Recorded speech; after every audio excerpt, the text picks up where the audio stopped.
So this is going to be the tutorial on how to create your still life photos where you make it black and white, and you can pick certain areas to pop out your colors. So the way we're going to be doing this is the first thing you want to do is you want to load up your still life photo onto Photoshop, and once you do that, then you want to go to your adjustments panel. Again, to go to your adjustments panels, you go to Windows and click on Adjustments.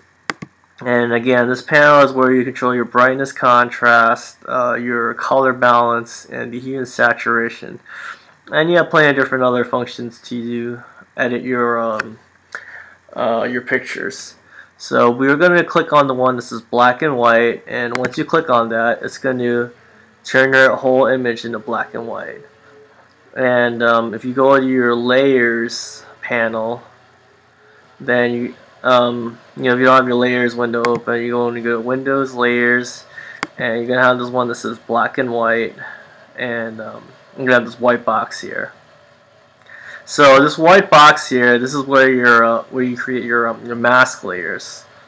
So make sure you click on that box, because you can click on both the box here, which controls the black and white, and these kind of control your colors, but I'm not going to mess around with this. But you want to click on the white box. This is going to be your mask layer. So just like what we did before with the blurring the background, what this mask layer does is wherever you color it black, that's going to erase the black and white layer, and then wherever you color it white, it's going to bring back the black and white. So we're just going to use the paintbrush, and we're just going to change the opacity to 100. Okay, and we're just going to paint this second place ribbon. And make sure you use the correct brush. Make sure the brush is on the fuzzy edge, and you have like a good size on it. So you're going to want to zoom in real close to your to the ribbon, and you can use the hand tool too. Hand tools down here. You can hit H, and that's going to help to move your image around. So when you color your image, just make sure to color close enough to the edges. Okay, and you're just gonna color the entire picture here. Now I'm just gonna color the entire ribbon. I'm gonna move it down, and you just want to take your time with this. The same way you did with your blurring your background. You want to make sure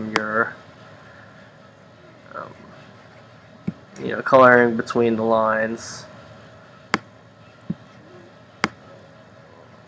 So it's going off a little bit, but I can fix that later. So I'm just going to color the entire ribbon. It's going to be this red color.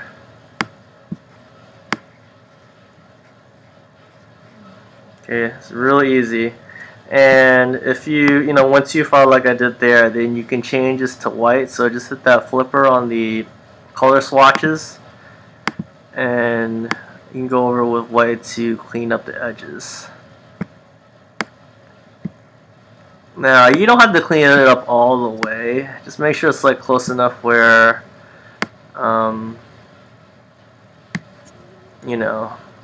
people can't see it from far away. So I gotta make that red again. But you want to take your time cleaning this up, just flipping back and forth the black and the white brushes to clean it up. Okay, so that's how you're gonna add the colors, areas you want the color to be in your picture. Now you can use the extreme. You can have it look extreme where it's this really bright red and have everything black and white, or you can play around with different effects. So I'm just gonna click on this opacity, and I might bring in some of those colors in. So it might be nice to have some blues in the picture, and most of it looking black and white. But it's up to you how you want to do it. Okay, so that's gonna be one way you can change your colors. You can also do it in different ways too. Now, okay, so I'm gonna go a little more with the mask layers.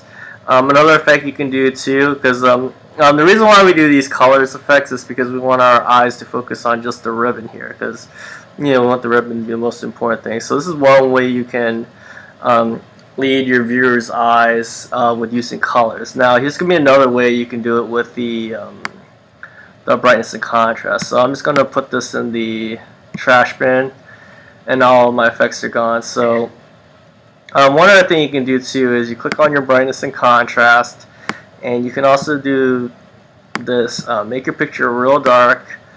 And what we're going to essentially do is we're going to pop out the brightness in the middle here.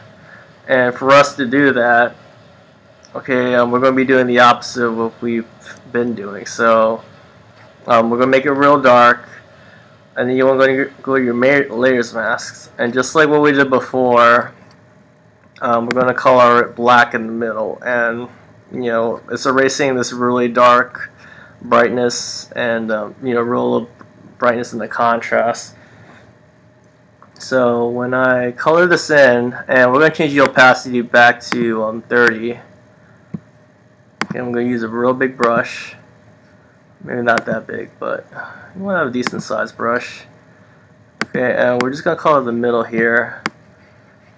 And we're just going to build up these values. So if you look at that little box there, okay, it's starting to get real dark in the middle. You want to get like almost at least a black there. And then when you color around it, it's going to start to gray out the edges. Alright, so you can see that difference, but you can also play on the opacities too if it's a little too dark. I actually like it the way it is. And again, if you need to make it, if you need to bring the darkness again, you can use that white too.